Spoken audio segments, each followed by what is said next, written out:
What is good, everyone? Welcome to the YouTube channel. If you're new here, my name is Asher. I used to work FIFO, did it for 2 years, worked underground, worked all over Australia. And in this video, I'm going to be talking about the best jobs that you can get in FIFO as a beginner with no experience whatsoever. So if whether you're coming from overseas, whether maybe you've just left school, I know when I first left school, I was looking for how to get into FIFO, and there was tons of jobs. They all needed experience or you needed tickets.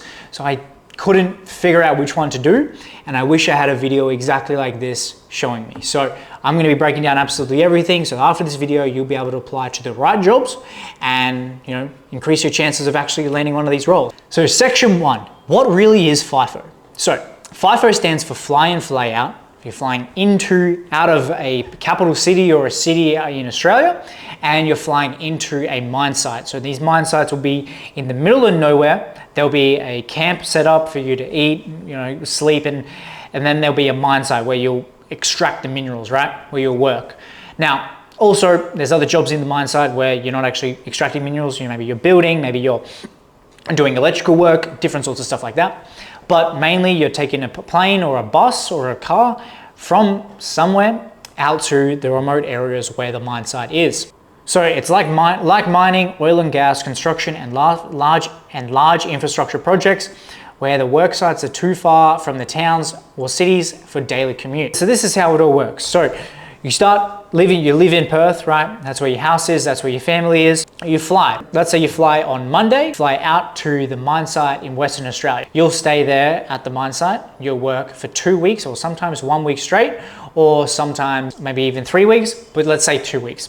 So you work there for 2 weeks, every single day. You work about 13 days straight, and in the middle of those days, you'll get 1 day off. That's kind of like your rest day. That's your rest day, right? Because you can't be working 14 days straight because they don't like it. Then after your 2 weeks, you'll fly back to Perth or back to whatever major city you're going to or whatever town, and then you'll spend a week or maybe 2 weeks at home, okay, where you can do whatever you want because you've just worked really hard. Now, obviously the beauty with this is when you do go back home, you have a full week off or a whole 2 weeks off, so you can enjoy the money that you've earned, you can hang out with friends, but also working, you're very isolated, you're not surrounded by much, you're not really doing much other than working. So when you live at camp, you have accommodation. It's generally given to you a lot of the time, so the companies will pay for it. We have meals, laundry, entertainment, everything is provided. So shirts, clothes, washing detergent, bed sheets, toothbrushes, and all this, it's all provided for you, okay? If you're going up there, you want to imagine like you're going camping. I used to just take 2 pairs of clothes, some shoes, a hat, maybe a towel,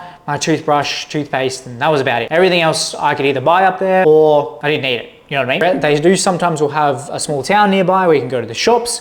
Maybe you can go down to the pub or something like that, get a meal if you want, but you obviously have to pay for it. Or they'll just have the camp where you can get your own feed. They also have shops inside the camps. They'll sell lollies, pre-workout, cans of Coke, every little snacks, stuff like that. But I will warn you, they are sometimes very expensive because they know that you can't really go anywhere else to buy those sort of things. So the prices are like airport prices, basically. Now, with the work, you're gonna be working 10 hours to 12 hours a day, sometimes night shift, sometimes day shift. Normally what I used to do, so I'd work 2 weeks. The full first week would be night shift, and the next week would be day shift, and that day in the middle was where you would switch over from nights to days. So you'd be working from 6 p.m. all the way to 6 a.m. And I really enjoyed night shift. Honestly, I really did enjoy it. It was nice and quiet. When you're leaving to go to work, right, you're leaving in the afternoon. You're starting at 6, so you eat dinner you wake up, eat dinner at 5:30, then start, and then you work the full all night, and then you eat breakfast after you finish work. It's a bit weird, but you get used to it. Anyway, I preferred to eat dinner and then take that food with me, so it was like an actual dinner, So things with FIFO, it's intense, it's remote, it's rugged, but it's also very rewarding. You can make a lot of money, you can set yourself up, you can save money fast, it's good experience, you meet a lot of people out there, you learn a lot of things, and it's the backbone of the Australian economy. So, pros, let's talk about the pros. High income potential. Because these remote and demanding rosters pay high rates, they're often higher than the local rates, right? Saving opportunities. Accommodation and food. Next is the ability to save and the opportunities with that. So because everything's covered for you, you don't really have to spend a whole lot of money up there. You can save a lot of money. Now, also on the flip of that, I was paying rent back in Perth when I was on my 2 weeks because I was renting a room, right?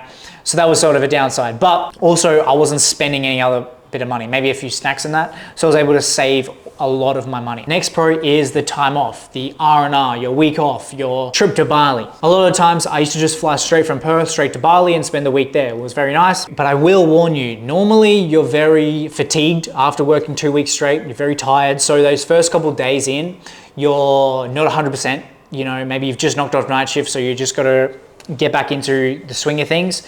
The career progress as well. Once you're in, okay? It's easy to progress up the ladder once you're in. It's easy to go to a new job once you're in FIFO. But maybe you right now, you've never been on a mine site, so it's very hard. Maybe you might know someone, maybe I might be the only one that you know that's worked FIFO. Now the cons, okay? So you must understand the cons with this. Time away from home. This is a big thing. A lot of people value their family time. A lot of people love their family. A lot of people really cherish that time. So having to sacrifice that and go away and just to do it for money, sometimes isn't worth the way up. If you're gonna miss out on the growth of your children, or you're gonna miss birthdays, you're gonna miss graduations, you're gonna miss Christmas. I miss so many Christmases. It happens. And also being away for that long amount of time, it can take a toll on relationships. I know for me personally, I didn't want to get a girlfriend out there because, well, I feel like that would kind of be unfair if I'm only home for 3 months of the year. Next thing is the long shifts, 12 hours, sometimes 13, sometimes even 14-hour shifts. It could be very draining. See, when you think about 12 hours, it's long, okay? If you wake up at 6, I test you, go and wake up at 6 o'clock in the morning, go about your day, remember the time that you looked at your clock at 6 o'clock, do your day, or maybe go to work, maybe go to gym, maybe go for a walk, then come back at 6 p.m. and remember that entire time, and then think about spending that time in an underground mine site or on operating equipment. So next is the isolation. You are surrounded by 99% of the times, the mine site is in the middle of nowhere. You are surrounded by fucking nothing. So sometimes if you don't get along with the people you're working with, you're stuck with them. And FIFO is not for everyone. Maybe it might sound nice, you earn a lot of money, you get to go away, you get to have a whole week off, but sometimes it's just not for everyone. Some people just can't handle it. And also there are other opportunities in the world. FIFO isn't the most high paying job in Australia. All right, stage 2. What are the best jobs to start with? Let's get into it. What are the best jobs? Now, first one, you've probably seen, you've probably done your bit of research, but it is utility worker. So being the cleaner, all-around camp attendant, being the one that cleans the rooms, gets the food ready, keeps the camp running for the workers. So utility workers are the heartbeat of every mine camp. They do a bit of everything: cleaning rooms, assisting the kitchen, maintaining common areas, doing laundry, helping with waste management, and sometimes a bit of bar and retail duties. So bar and retail duties is what I was talking about before. So you'll have a bar sometimes at a mine site where you can go up and have a drink of alcohol. I know for me, I used to go once or twice a week. I'm not really a big drinker unless it's a special event. Hey, you know me. It can be like a curse because a lot of people go down there every single night, but that's just what they do, you know what I mean? But let's get back to it. The utility, the skills that you're gonna need are a good work ethic. You want to be reliable. Physical stamina, so being able to, you're always going to be on your feet, okay? Next is attention to detail and safety awareness. Everything in the mine site's about safety. Everyone needs to be safe. Team player and team attitude. So you're going to be working with a team. You're going to have people you're working with, so you want to be a team player, right? Now, the certifications and the training that you need is quite minimal, but this is what you need. First is a white card. I'll put a photo up here. It's not that hard to get. It's just a little course. A white card will cost you about $25 to $220. You're also going to need a standard. You're also going to need to complete a fitness. You're going to also need to complete a fitness of work as well, so to make sure that you're fit for the job. And the actual money that you can be earning is between $70,000 and $90,000 per year, which is still pretty good. And the career path that goes with that is senior utility team leader, site supervisor, village manager. Along with that, and a bit of a branch off, is the kitchen hand or the catering assistant. So being in the kitchen, working with the food. These duties include food preparation, dishwashing, cleaning, sanitizing kitchen areas, assisting the buffet service and meal setup. The skills that you're going to need: food safety awareness, speed and teamwork, stamina, because it's always going to be a busy kitchen, and the training and certifications that you're going to need: being able to understand food handling certificate, white card sometime. The pay is between $65,000 to $85,000 a year. Don't turn the lights on.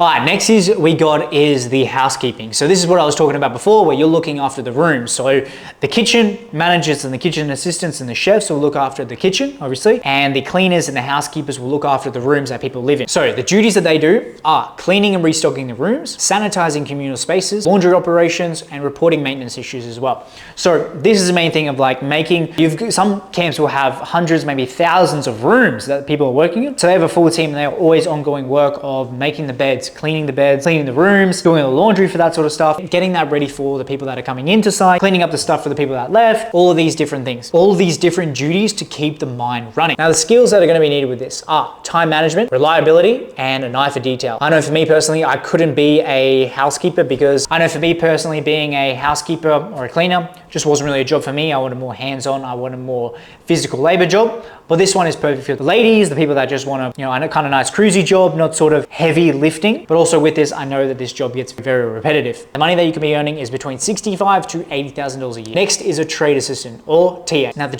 duties with being a TA are assisting with maintenance and repairs, preparing work areas and cleaning tools, handling parts, materials, and logistics, basic mechanical and electrical tasks over supervision. And the skills that you're going to be needed are mechanical aptitude, good communication and safety focus. So preparing work areas and cleaning tools, handling parts, materials, and logistics, basic mechanical and electrical tasks under supervision. Now, I'll tell you a big thing with this. I know for a fact that a tradesman or like a laborer is a lot different to an actual qualified, like an apprentice, right? A tradesman, a TA, they can't really touch anything or do any work. They can only assist the tradies. Hope that's making sense. For example, they're really there just to hand the tools, okay? This is another reason why I steered away, because I wanted more hands-on work. The training and certificates that you're gonna need. First is a white card, mine site induction, which you'll do when you enter the mine site, high risk certificate or forklift. Lastly, which is an advantage, a high risk license or a forklift ticket. So those ones I would definitely get to increase your chances to applying to those roles. And the money that you could be earning is between $80,000 to $130,000 a year. And the actual career path that you go with this is first trade assistant, apprentice, qualified tradesman, and then to diesel fitter or to boilermaker or whatever trade that you pick. Next is what I did, and that is a driller's offsider. Now, I'm gonna go ahead and say that this might be one of the toughest gigs out in the mine. This is one of the toughest jobs, and I'll tell you why, and I'll put some videos up to show you. So the duties that include handling drill rods and equipment, cleaning and maintaining rigs, sample collection and logging, loading or slash unloading trucks and parts. So everything is very hard. Everything in drilling is heavy, man. Heavy equipment, heavy just steel. When they say handling drill rods, I'll put a video like up here. It's you handling rods, over and over and over again, doing the same movements, picking up rods, because you are drilling into the ground. So basically you'll drill 3 meters, pull the tube, which has all the core in it, and you'll take that out. Then you'll put an empty one in, you'll add a rod and go again. And then it just does that over and over and over again. Now, when you need to pull out of that hole, let's say it's 300 meters long, you need to pull out all of those rods, which you can see in a video is what I'm doing here. So you need to take all of those out, which is very time consuming, can take hours, and you're lifting those heavy things. They weigh about 25 to 30 kilos. So it's very exhausting. If you can last 2 to 3 months, you're okay, you're in the clear. It's painful, and you're always in hurt and pain, and you're sore in those couple months, but after that, you're sweet. You build the muscle, you build the, the grit, and you're all good. And you get a cracking physique, which is also a win. But along with that, a lot of people don't last that long because it's hard fucking work. Now, I will say a downside to this job is it's very fucking repetitive, very repetitive. You are doing the same 4 things every single day, boom, over for 12 hours a day. Very hard job. Skills needed, you need to be physically fit, safety awareness, team coordination, comfort with working outdoors or in heat and dust, man, uncomfortable environments. See, you can also be working on the surface, which is very hot. It can be raining, it can be windy, all these different elements. You have flies in your face, sweating, or you can also be working underground, which doesn't have the flies and doesn't have the wind and all that, but it's still very hot. It's dark, yeah, there's different elements. 2 are pretty extreme. So you need to be able to work in those environments. I liked working underground. It was nice and cool. It was shady. And training, the certificates that you're gonna need. First aid and CPR, you're gonna need one of them. Manual handling, so being able to manual handle stuff. HR license, often preferred. So HR is a heavy rigid license. So it's normally when you're driving trucks and that, the big trucks, but I didn't have one. I just have my manual license. Then mine site induction. I would say manual driver's license, first aid and CPR, so that you can jump straight in. And I would also get my white card as well, so you can have that there, and experience in hardcore jobs. And I always say experience in hardcore jobs. Before I went out to the mines doing this job, I did concreting. So I knew that I always wanted to go FIFO, but I wanted to get my experience and build my fucking muscles up. And the money that you can be earning is between $90,000 to $130,000 a year. So overall there, we've got a few jobs that you can apply to. Now these ones, you don't need a heavy experience. You don't need a whole lot of tickets. You can just get straight in and get started. And also you'll be able to talk to people that are in jobs in FIFO, and you're able to progress your career there if you want. That was something that I did, works quite well. It's a lot easier to talk to people at site rather than trying to find people outside of site, you know what I mean? Now I will say this one thing, after working FIFO for 2.5 years, work in construction and all that kind of stuff, what I noticed out there is a lot of people get trapped. A lot of people make that kind of money, see that it's good, and they get trapped. They have that lifestyle increase. This is something that you want to steer away from. And honestly, once I bought my house, I realized that I wanted to get out of FIFO. And I've been out of FIFO for over a year now, simply because I learned skills of sales and marketing, and I started making money from my laptop. So started making more money than what I was making out in FIFO. I'm currently traveling. This t-shirt's just for the video. FIFO was great, but I would not recommend doing it for 5 to 10 years to 15 years, because then it is not worth it. The time away from family, the strain on your body, that stress, trust me, it is not worth it over that amount of time. Earn your money and get out. Simple as that. Now, if you are in FIFO, or maybe you've been working in FIFO for a little bit, or you're looking to come to FIFO and you also want an exit plan, I help people get out of FIFO and get started with remote sales and get started with a side hustle to get themselves out of FIFO. So if you want to get started, then there's a link in the description that you can book a call to get started, to start an exit plan out of FIFO. So talk then. If you have any questions, leave them in the comments. Cheers, guys.